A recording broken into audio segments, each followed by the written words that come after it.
ਮੈਨੂੰ ਅੱਜ ਵੀ ਉਹ ਦਿਨ ਯਾਦ ਹੈ ਜਦ ਮੈਂ ਆਪਣੇ ਵਿਆਹ ਦੇ 3 ਸਾਲ ਬਾਅਦ ਭਾਰਤ ਵਾਪਿਸ ਆਇਆ ਸੀ।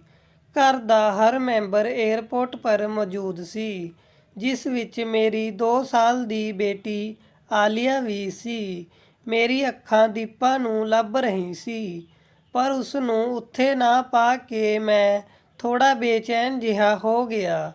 ਘਰ ਵਾਲਿਆਂ ਨਾਲ ਮਿਲ ਕੇ ਆਲੀਆ ਨੂੰ ਗੋਦ ਵਿੱਚ ਲਿਆ ਤਾਂ ਉਹ ਜ਼ੋਰ-ਜ਼ੋਰ ਨਾਲ ਰੋਣ ਲੱਗੀ। "ਰਾਜੀਵ, ਲਿਆਓ ਇਸ ਨੂੰ, ਮੈਨੂੰ ਦੇ ਦਿਓ।" ਦੀਦੀ ਦੀ ਆਵਾਜ਼ ਆਈ ਤਾਂ ਫੌਰਨ ਹੀ ਮੈਂ ਦੀਪਾ ਦਾ ਪੁੱਛ ਲਿਆ, "ਦੀਦੀ, ਦੀਪਾ ਕਿਉਂ ਨਹੀਂ ਆਈ ਮੈਨੂੰ ਲੈਣ?" ਅਤੇ ਫਿਰ ਇੰਨੀ ਛੋਟੀ ਜਿਹੀ ਬੱਚੀ ਨੂੰ ਵੀ ਭੇਜ ਦਿੱਤਾ। "ਰਾਜੀਵ, ਤੂੰ ਪਰੇਸ਼ਾਨ ਨਾ ਹੋ, ਉਹ ਘਰ ਪਰ ਤੇਰੇ ਲਈ ਖਾਣਾ ਬਣਾ ਰਹੀ ਹੈ। ਉਹ ਕਿਹੜਾ ਰੋਜ਼-ਰੋਜ਼ ਕੰਮ ਕਰਦੀ ਹੈ। ਅੱਜ ਸਾਰੇ ਲੋਕ ਤੈਨੂੰ ਮਿਲਣ ਆਏ ਹਨ ਤਾਂ ਇਸ ਲਈ ਖਾਣਾ ਬਣਾ ਰਹੀ ਹੈ।" ਮੈਂ ਦੀਦੀ ਦੀ ਗੱਲ ਸੁਣ ਕੇ ਚੁੱਪ ਹੋ ਗਿਆ। ਏਅਰਪੋਰਟ ਤੋਂ ਘਰ ਤੱਕ ਕੋਈ 1 ਘੰਟੇ ਦਾ ਸਫ਼ਰ ਸੀ। ਮੈਂ ਪੂਰੇ ਰਸਤੇ ਆਲੀਆ ਨਾਲ ਖੇਲਦਾ ਰਿਹਾ। ਹੁਣ ਉਹ ਮੈਨੂੰ ਦੇਖ ਕੇ ਹੱਸ ਰਹੀ ਸੀ। ਸਭ ਕੁਝ ਚੰਗਾ ਜਿਹਾ ਲੱਗ ਰਿਹਾ ਸੀ, ਪਰ ਦਿਲ ਉਦਾਸ ਸੀ। ਕਾਸ਼ ਦੀਪਾ ਵੀ ਆ ਜਾਂਦੀ। 3 ਸਾਲ ਹੋ ਚੁੱਕੇ ਹਨ ਉਸ ਨੂੰ ਦੇਖੇ। ਕਿਆ ਖਾਣਾ ਜ਼ਿਆਦਾ ਜ਼ਰੂਰੀ ਸੀ, ਮਿਲਣਾ ਨਹੀਂ? ਮੇਰੇ ਦਿਲ ਵਿੱਚ ਕੁਝ ਅਜੀਬ-ਅਜੀਬ ਜਿਹੇ ਸਵਾਲ ਉੱਠ ਰਹੇ ਸੀ। ਖੈਰ, ਘਰ ਦੇ ਦਰਵਾਜ਼ੇ ਪਰ ਪਹੁੰਚੇ ਤਾਂ ਦੀਪਾ ਪਹਿਲਾਂ ਤੋਂ ਹੀ ਗੱਡੀ ਦੀ ਆਵਾਜ਼ ਸੁਣ ਕੇ ਉੱਥੇ ਪਹੁੰਚ ਚੁੱਕੀ ਸੀ। ਦੂਰ ਤੋਂ ਦੇਖਿਆ ਤਾਂ ਦਿਲ ਚਾਹਿਆ ਜਾ ਕੇ ਮਿਲ ਲਾਂ, ਪਰ ਨਹੀਂ, ਬਸ ਦੂਰ ਤੋਂ ਹੀ ਮੁਸਕਰਾ ਦਿੱਤਾ ਅਤੇ ਉਹ ਹਲਕੀ ਜਿਹੀ ਮੁਸਕਰਾਹਟ ਦੇ ਬਾਅਦ ਪਾਣੀ ਲੈਣ ਚਲੀ ਗਈ। ਪੂਰਾ ਦਿਨ ਮਹਿਮਾਨਾਂ ਦਾ ਆਉਣਾ ਜਾਣਾ ਚੱਲਦਾ ਰਿਹਾ। ਘਰ ਵਾਲੇ ਬਹੁਤ ਖੁਸ਼ ਸੀ। ਮੇਰੇ ਦੋਸਤ ਵੀ ਮਿਲਣ ਆ ਰਹੇ ਸੀ। ਦੀਪਾ ਰਸੋਈ ਤੋਂ ਨਿਕਲ ਹੀ ਨਹੀਂ ਪਾ ਰਹੀ ਸੀ। ਕਦੀ ਕਿਸੇ ਨੂੰ ਚਾਹ ਪੇਸ਼ ਕਰਦੀ ਅਤੇ ਕਦੀ ਕਿਸੇ ਨੂੰ ਖਾਣਾ ਦਿੰਦੀ। ਮੰਨੋ ਇਵੇਂ ਲੱਗ ਰਿਹਾ ਸੀ ਜਿਵੇਂ ਦੀਪਾ ਤਾਂ ਕਿਤੇ ਗੁਆਚ ਜਿਹੀ ਗਈ ਹੈ। ਸ਼ਾਮ ਹੋਈ ਤਾਂ ਮਹਿਮਾਨਾਂ ਦਾ ਰਸ਼ ਕੁਝ ਘੱਟ ਹੋਇਆ। ਸਭ ਖਾਣਾ ਖਾਣੇ ਵਿੱਚ ਬਿਜੀ ਸੀ। ਸੋਚਿਆ ਦੀਪਾ ਦੀ ਕੁਝ ਮਦਦ ਕਰਾਂ। ਸਵੇਰ ਤੋਂ ਬਸ ਕੰਮ ਵਿੱਚ ਹੀ ਲੱਗੀ ਹੈ। ਹੁਣੇ ਉੱਠਿਆ ਹੀ ਸੀ ਕਿ ਮੰਮੀ ਨੇ ਬੁਲਾ ਲਿਆ, "ਰਾਜੀਵ, ਮੇਰੇ ਕੋਲ ਆ ਕੇ ਬੈਠ ਜਾਓ।" "ਜੀ ਮੰਮੀ, ਦੀਪਾ ਨਾਲ ਕੁਝ ਗੱਲ ਕਰਨੀ ਹੈ।" "ਆ ਰਿਹਾ ਹਾਂ, ਉਸ ਨੂੰ ਛੱਡੋ, ਕੰਮ ਖਤਮ ਕਰਕੇ ਖੁਦ ਹੀ ਆ ਜਾਏਗੀ। ਵੈਸੇ ਵੀ ਕਿਹੜਾ ਕੰਮ ਕਰਦੀ ਹੈ, ਅੱਜ ਹੀ ਤਾਂ ਕਰਨ ਲੱਗੀ ਹੈ, ਉਸ ਨੂੰ ਕਰਨ ਦਿਓ।" ਮੈਂ ਹੈਰਾਨ ਸੀ ਕਿਉਂਕਿ ਦੀਪਾ ਦੇ ਬਾਰੇ ਵਿੱਚ ਮੈਂ ਇਹ ਦੂਸਰੀ ਵਾਰ ਸੁਣ ਰਿਹਾ ਸੀ। ਦੀਪਾ ਦੇ ਖਿਲਾਫ ਕਿਤੇ ਨਾ ਕਿਤੇ ਅੱਗ ਮੇਰੇ ਦਿਲ ਵਿੱਚ ਲੱਗ ਚੁੱਕੀ ਸੀ। ਸਵੇਰੇ ਜਦ ਦੀਦੀ ਨੇ ਦੀਪਾ ਨੂੰ ਕੰਮ ਨਾ ਕਰਨੇ ਦਾ ਸੁਣਾਇਆ ਅਤੇ ਨਾਲ ਹੀ ਮੰਮੀ ਵੀ ਦੀਪਾ ਨੂੰ ਝਿੜਕਣ ਲੱਗੀ ਤਾਂ ਮੈਂ ਚੁੱਪ ਕਰਕੇ ਬੈਠ ਗਿਆ ਅਤੇ ਸੋਚਣ ਲੱਗਾ ਕਿ ਸ਼ਾਇਦ ਮੰਮੀ ਠੀਕ ਕਹਿ ਰਹੀ ਹੋਗੀ। ਆਖਿਰ ਉਹ ਮੇਰੀ ਮਾਂ ਹੈ, ਗਲਤ ਕਿਵੇਂ ਕਹਿ ਸਕਦੀ ਹੈ। ਰਾਤ ਨੂੰ ਜਦ ਸਾਰੇ ਸੌਣ ਚਲੇ ਗਏ ਤਾਂ ਦੀਪਾ ਨਾਲ ਕੁਝ ਗੱਲ ਕਰਨੇ ਦਾ ਮੌਕਾ ਮਿਲਿਆ। "ਦੀਪਾ, ਇੰਨੀ ਚੁੱਪ ਕਿਉਂ ਰਹਿੰਦੀ ਹੋ? ਤੂੰ ਤਾਂ ਬਹੁਤ ਬੋਲਿਆ ਕਰਦੀ ਸੀ, ਯਾਦ ਹੈ ਨਾ? ਪੂਰਾ ਦਿਨ ਅਸੀਂ ਦਫ਼ਤਰ ਵਿੱਚ ਬਸ ਤੈਨੂੰ ਚੁੱਪ ਕਰਵਾਇਆ ਕਰਦੇ ਸੀ। ਕਦੀ ਉਸ ਨਾਲ ਲੜਾਈ ਤਾਂ ਕਦੀ ਮੈਡਮ ਸੁਨੀਤਾ ਨਾਲ।" ਦਰਅਸਲ ਦੀਪਾ ਅਤੇ ਮੈਂ ਇੱਕ ਹੀ ਦਫ਼ਤਰ ਵਿੱਚ ਨੌਕਰੀ ਕਰਦੇ ਸੀ। ਦੀਪਾ ਮੈਨੂੰ ਪਹਿਲੇ ਦਿਨ ਤੋਂ ਹੀ ਪਸੰਦ ਆ ਗਈ ਸੀ। ਜਦ ਉਹ ਪਹਿਲੇ ਦਿਨ ਨੌਕਰੀ ਪਰ ਆਈ ਸੀ, ਮਾਸੂਮ ਜਿਹੀ ਸੀ, ਪਰ ਬੋਲਣੇ ਵਿੱਚ ਪੂਰੀ ਤੋਤਾ ਸੀ। ਅਸੀਂ 3 ਸਾਲ ਤੱਕ ਇਕੱਠੇ ਨੌਕਰੀ ਕੀਤੀ। ਫਿਰ ਮੈਨੂੰ ਬਾਹਰ ਜਾਣੇ ਦਾ ਮੌਕਾ ਮਿਲਿਆ ਤਾਂ ਨੌਕਰੀ ਛੱਡ ਦਿੱਤੀ, ਪਰ ਤੈਨੂੰ ਕਦੀ ਨਹੀਂ ਭੁੱਲਿਆ।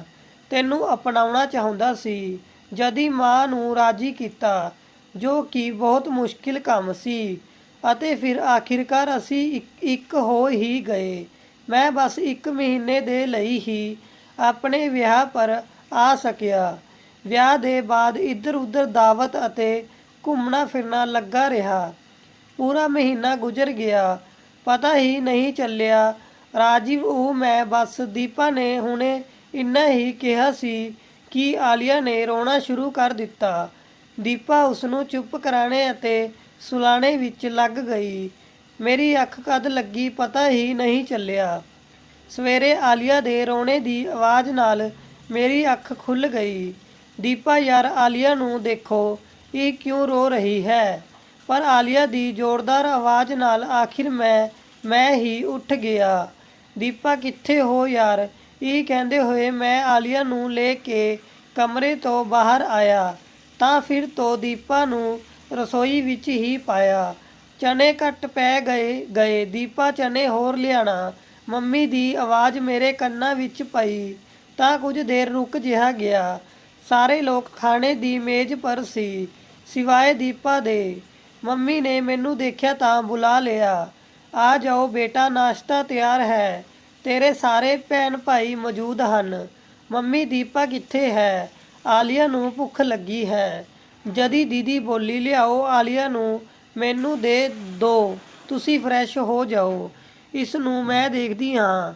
ਅੱਜ ਫਿਰ ਦੀਪਾ ਰਸੋਈ ਵਿੱਚ ਇਕੱਲੀ ਅਤੇ ਪੂਰਾ ਖਾਨਦਾਨ, ਜਿਸ ਵਿੱਚ ਘੱਟ ਤੋਂ ਘੱਟ 20 ਲੋਕ ਤਾਂ ਹੋਣਗੇ, ਖਾਣੇ ਵਿੱਚ ਬਿਜੀ ਸੀ। ਮੰਮੀ ਤਾਂ ਕਹਿ ਰਹੀ ਸੀ ਕਿ ਦੀਪਾ ਕੋਈ ਕੰਮ ਹੀ ਨਹੀਂ ਕਰਦੀ, ਬਸ ਕੱਲ੍ਹ ਹੀ ਕੀਤਾ ਸੀ। ਤਾਂ ਫਿਰ ਇਹ ਕਿਹਾ ਸੀ, ਦੀਪਾ ਆਪਣਾ ਅਤੇ ਮੇਰਾ ਖਾਣਾ ਬਾਹਰ ਲੈ ਆਓ। ਸ਼ਾਇਦ ਮੇਰੀ ਗੱਲ ਕਿਸੇ ਨੂੰ ਵੀ ਚੰਗੀ ਨਹੀਂ ਲੱਗੀ ਸੀ, ਪਰ ਕੁਝ ਇਹੋ ਜਿਹਾ ਵੀ ਸੀ ਜੋ ਮੈਨੂੰ ਵੀ ਚੰਗਾ ਨਹੀਂ ਲੱਗ ਰਿਹਾ ਸੀ। ਸਵੇਰ ਤੋਂ ਦੁਪਹਿਰ, ਦੁਪਹਿਰ ਤੋਂ ਸ਼ਾਮ, ਦੀਪਾ ਦਾ ਬਸ ਇੱਕ ਹੀ ਕੰਮ ਸੀ ਕਿ ਉਹ ਹਰ ਕਿਸੇ ਦੀ ਖਵਾਇਸ਼ ਪੂਰੀ ਕਰਨੇ ਵਿੱਚ ਲੱਗੀ ਰਹਿੰਦੀ। ਮੈਂ ਸਮਝ ਚੁੱਕਾ ਸੀ ਕਿ ਦੀਪਾ ਇੰਨੀ ਚੁੱਪ ਕਿਉਂ ਹੋ ਗਈ ਹੈ।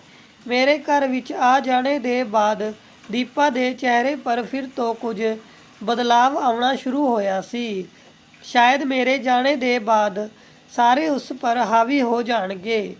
ਜਦ ਹੀ ਉਹ ਥੋੜਾ ਸਹਿਮ ਚੁੱਕੀ ਸੀ, ਵਕਤ ਗੁਜ਼ਰਦਾ ਰਿਹਾ। ਹੁਣ ਉਹ ਕੰਮ ਛੱਡ ਵੀ ਦਿਆ ਕਰਦੀ ਸੀ ਜਾਂ ਮੈਨੂੰ ਕਹਿ ਦਿੰਦੀ ਅਤੇ ਮੈਂ ਖੁਸ਼ੀ ਨਾਲ ਉਸਦੀ ਮਦਦ ਨੂੰ ਉੱਠ ਜਾਂਦਾ। ਅੱਜ ਮੰਮੀ ਦੀ ਆਵਾਜ਼ ਆਈ ਕਿ ਦੀਪਾ, ਨਾਸ਼ਤਾ ਬਣਾ ਦਿਓ, ਨੇਹਾ ਆਈ ਹੈ। ਨੇਹਾ ਮੇਰੀ ਦੀਦੀ ਦਾ ਨਾਮ ਸੀ, ਜਿਨ੍ਹਾਂ ਦਾ ਵਿਆਹ ਸਾਡੇ ਘਰ ਦੇ ਕੋਲ ਹੀ ਪਾਪਾ ਦੇ ਦੋਸਤ ਦੇ ਲੜਕੇ ਨਾਲ ਹੋਇਆ ਸੀ। ਦੀਦੀ ਤਕਰੀਬਨ ਰੋਜ਼ ਹੀ ਸਾਡੇ ਘਰ ਆ ਜਾਇਆ ਕਰਦੀ ਸੀ। ਦੀਪਾ ਦੀ ਕਮਰ ਵਿੱਚ ਬਹੁਤ ਦਰਦ ਸੀ। ਮੇਰੇ ਮਨਾ ਕਰਨੇ ਦੇ ਬਾਵਜੂਦ ਉਹ ਰਸੋਈ ਵਿੱਚ ਗਈ ਅਤੇ ਨਾਸ਼ਤਾ ਤਿਆਰ ਕਰਨ ਲੱਗੀ। ਕਿਉਂਕਿ ਆਲੀਆ ਹੁਣੇ ਸੋ ਰਹੀ ਸੀ, ਇਸ ਲਈ ਮੈਂ ਦੀਦੀ ਨਾਲ ਗੱਲਾਂ ਕਰਨੇ ਵਿੱਚ ਮਸ਼ਰੂਫ ਹੋ ਗਿਆ। ਦੀਦੀ ਅਸੀਂ ਸਭ ਭੈਣ ਭਾਈਆਂ ਨਾਲ ਬਹੁਤ ਪਿਆਰ ਕਰਦੀ ਸੀ ਅਤੇ ਅਸੀਂ ਸਭ ਉਹਨਾਂ ਨੂੰ ਬਹੁਤ ਪਸੰਦ ਕਰਦੇ ਸੀ। ਰਾਜੀਵ, ਪਲੀਜ਼ ਖਾਣਾ ਲਗਵਾ ਦੇ ਮੇਰੇ ਨਾਲ। ਹਾਂ ਠੀਕ ਹੈ। ਮੈਂ ਸਿਰ ਹਿਲਾ ਕੇ ਉੱਠ ਖੜਾ ਹੋਇਆ ਅਤੇ ਦੀਪਾ ਦੀ ਮਦਦ ਕਰਨ ਲੱਗਾ। ਇਹ ਗੱਲ ਕਿਸੇ ਨੂੰ ਵੀ ਚੰਗੀ ਨਹੀਂ ਲੱਗੀ। ਜਦ ਸਭ ਨੇ ਨਾਸ਼ਤਾ ਕਰ ਲਿਆ, ਫਿਰ ਦੀਪਾ ਵੀ ਆਲੀਆ ਨੂੰ ਲੈ ਕੇ ਕਮਰੇ ਵਿੱਚ ਚਲੀ ਗਈ। ਉਦੋਂ ਦੀਦੀ ਅਤੇ ਮੈਂ ਇੱਕ ਦੂਸਰੇ ਨਾਲ ਗੱਲਾਂ ਕਰਨੇ ਵਿੱਚ ਮਸ਼ਰੂਫ ਹੋ ਗਏ। ਰਾਜੀਵ, ਤੂੰ ਜਾਣਦਾ ਹੈ ਮੈਂ ਤੁਸੀਂ ਲੋਕਾਂ ਨਾਲ ਬਹੁਤ ਪਿਆਰ ਕਰਦੀ ਹਾਂ। ਕਦੀ ਇਹੋ ਜਿਹਾ ਨਹੀਂ ਚਾਹੁੰਦੀ ਕਿ ਤੁਸੀਂ ਲੋਕ ਖੁਸ਼ ਨਾ ਰਹੋ, ਪਰ ਮੇਰੀ ਕੁਝ ਨਸੀਹਤਾਂ ਪਰ ਅਮਲ ਕਰੋਗੇ ਤਾਂ ਸੁਖੀ ਰਹੋਗੇ। ਅੱਗੇ ਤੇਰੀ ਮਰਜ਼ੀ ਹੈ, ਮੈਂ ਤੇਰੇ ਪਰ ਜ਼ਬਰਦਸਤੀ ਤਾਂ ਨਹੀਂ ਕਰ ਸਕਦੀ। ਜੀ ਦੀਦੀ, ਤੁਸੀਂ ਬੋਲੋ। ਤੁਹਾਨੂੰ ਪਤਾ ਹੈ ਕਿ ਅਸੀਂ ਸਭ ਭੈਣ ਭਾਈ ਤੁਹਾਡੀ ਅਤੇ ਮੰਮੀ ਦੀ ਗੱਲ ਨੂੰ ਜ਼ਰੂਰ ਅਹਿਮੀਅਤ ਦਿੰਦੇ ਹਾਂ। ਰਾਜੀਵ, ਤੂੰ ਆਪਣੀ ਪਤਨੀ ਦੀ ਮਦਦ ਜ਼ਰੂਰ ਕਰਿਆ ਕਰ, ਪਰ ਇਸ ਹੱਦ ਤੱਕ ਜਦ ਤੱਕ ਕਿ ਤੈਨੂੰ ਕੋਈ ਨਾ ਦੇਖੇ। ਚੰਗਾ ਜਿਹਾ ਨਹੀਂ ਲੱਗਦਾ ਤੂੰ ਭਾਂਡੇ ਚੁੱਕ ਰਿਹਾ ਹੈ ਅਤੇ ਔਰਤਾਂ ਵਾਲੇ ਕੰਮ ਕਰ ਰਿਹਾ ਹੈ। ਜੋ ਆਦਤ ਤੂੰ ਅੱਜ ਉਸ ਨੂੰ ਪਾਵੇਂਗਾ, ਕੱਲ੍ਹ ਉਹੀ ਰਹੇਗੀ। ਜੋ ਉਸਦੇ ਕੰਮ ਹਨ ਉਸ ਨੂੰ ਕਰਨ ਦਿਆ ਕਰੋ। ਆਖਿਰਕਾਰ ਉਹ ਆਹਿਸਤਾ ਆਹਿਸਤਾ ਕਰ ਹੀ ਲੇਗੀ, ਪਰ ਜੇਕਰ ਆਦਤ ਬਣ ਗਈ ਤਾਂ ਫਿਰ ਤੈਨੂੰ ਹਮੇਸ਼ਾ ਹੀ ਉਸਦੀ ਮਦਦ ਕਰਨੀ ਪਵੇਗੀ। ਦੀਦੀ ਦੀ ਗੱਲ ਮੇਰੇ ਦਿਲ ਨੂੰ ਲੱਗੀ। ਦਿਨ ਗੁਜ਼ਰਦੇ ਰਹੇ। ਦੀਪਾ ਹਮੇਸ਼ਾ ਕੰਮ ਵਿੱਚ ਲੱਗੀ ਰਹਿੰਦੀ। ਕਦੀ ਮੇਰਾ ਦਿਲ ਚਾਹੁੰਦਾ ਤਾਂ ਬਸ ਆਲੀਆ ਦੇ ਲਈ ਦੁੱਧ ਬਣਾ ਦਿੰਦਾ, ਉਸ ਤੋਂ ਜ਼ਿਆਦਾ ਕੁਝ ਨਹੀਂ। ਮੰਮੀ ਨਹੀਂ ਚਾਹੁੰਦੀ ਸੀ ਕਿ ਮੈਂ ਵਾਪਿਸ ਦੂਸਰੇ ਮੁਲਕ ਜਾਵਾਂ, ਬਸ ਫਿਰ ਉੱਥੇ ਹੀ ਰਹਿ ਗਿਆ। ਕਿਉਂਕਿ ਮੈਂ ਇੱਕ ਮੇਕਅਪ ਦੀ ਕੰਪਨੀ ਵਿੱਚ ਨੌਕਰੀ ਕਰਦਾ ਸੀ। ਮੈਂ ਇਸੀ ਕੰਮ ਨੂੰ ਘਰ ਪਰ ਹੀ ਸ਼ੁਰੂ ਕਰ ਦਿੱਤਾ, ਜਿਸ ਨਾਲ ਮੈਂ ਘਰ ਬੈਠੇ ਹੀ ਕੰਪਿਊਟਰ ਤੋਂ ਆਨਲਾਈਨ ਮੇਕਅਪ ਸੇਲ ਕਰਕੇ ਬਹੁਤ ਚੰਗਾ ਕਮਾ ਲੈਂਦਾ। ਵਕਤ ਗੁਜ਼ਰਦਾ ਗਿਆ, ਸਭ ਕੁਝ ਨੋਰਮਲ ਸੀ। ਮੈਂ ਕਦੀ ਗੌਰ ਹੀ ਨਹੀਂ ਕੀਤਾ ਕਿ ਦੀਪਾ ਕਿਆ ਕਰਦੀ ਰਹਿੰਦੀ ਹੈ। ਜਦ ਮੇਰੇ 3 ਬੱਚੇ ਹੋਏ ਤਾਂ ਗੁਜ਼ਾਰਾ ਥੋੜ੍ਹਾ ਮੁਸ਼ਕਿਲ ਹੋ ਗਿਆ। ਮੇਰੀ ਦੋਵੇਂ ਬੇਟੀਆਂ ਤਾਂ ਸਕੂਲ ਜਾਇਆ ਕਰਦੀ ਸੀ, ਪਰ ਬੇਟਾ ਹੁਣੇ ਛੋਟਾ ਸੀ। ਜਦੀ ਮੈਂ ਅਤੇ ਦੀਪਾ ਨੇ ਇੱਕ ਫੈਸਲਾ ਕੀਤਾ ਕਿ ਅਸੀਂ ਬੱਚਿਆਂ ਨੂੰ ਬਿਹਤਰ ਸਿੱਖਿਆ ਦੇਣੇ ਦੇ ਲਈ ਸ਼ਹਿਰ ਸ਼ਿਫਟ ਹੋ ਜਾਂਦੇ ਹਾਂ। ਉੱਥੇ ਦੀਪਾ ਨੌਕਰੀ ਕਰ ਲਵੇਗੀ ਅਤੇ ਮੈਂ ਘਰ ਬੈਠੇ ਆਪਣੀ ਚੀਜ਼ਾਂ ਨੂੰ ਸੇਲ ਕਰ ਲੂੰਗਾ।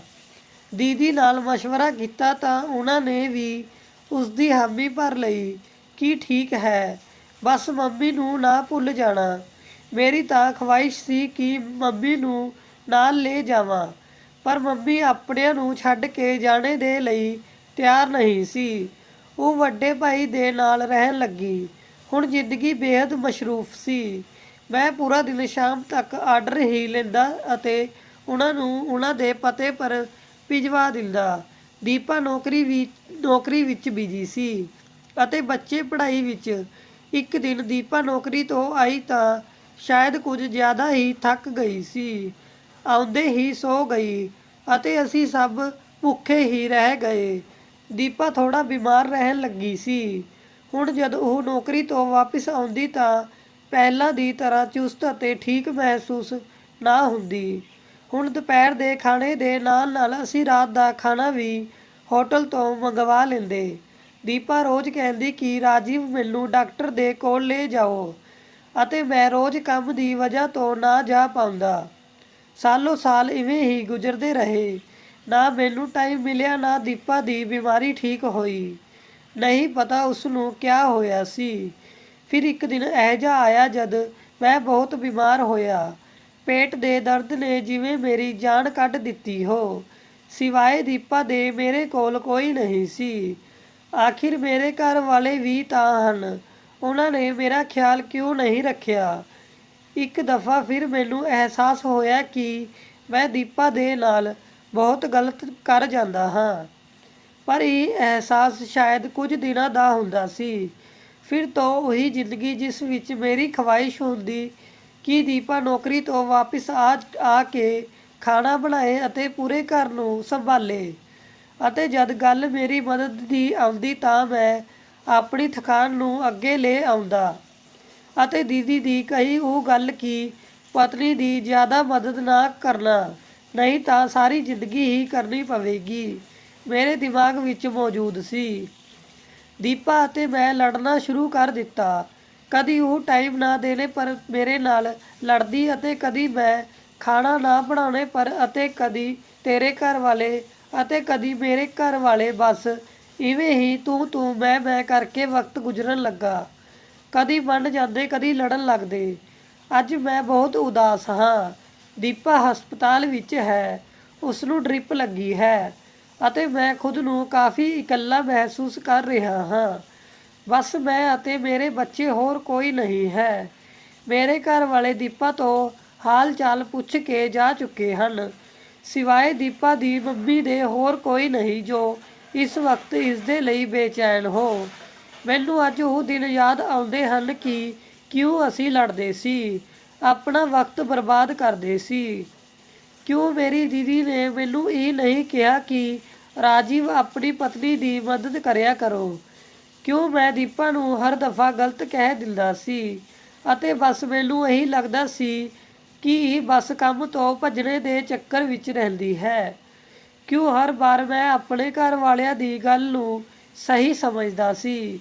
ਮੈਂ ਅਤੇ ਮੇਰੇ ਘਰ ਵਾਲਿਆਂ ਨੇ ਦੀਪਾ ਨੂੰ ਬਦਲ ਦਿੱਤਾ ਸੀ।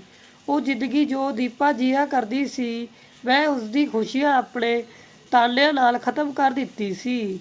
ਮੈਂ ਉਸਦਾ ਖਿਆਲ ਤਾਂ ਬਹੁਤ ਚੰਗੇ ਨਾਲ ਰੱਖਦਾ ਸੀ, ਪਰ ਸਿਰਫ ਪੈਸੇ ਦੀ ਹੱਦ ਤੱਕ।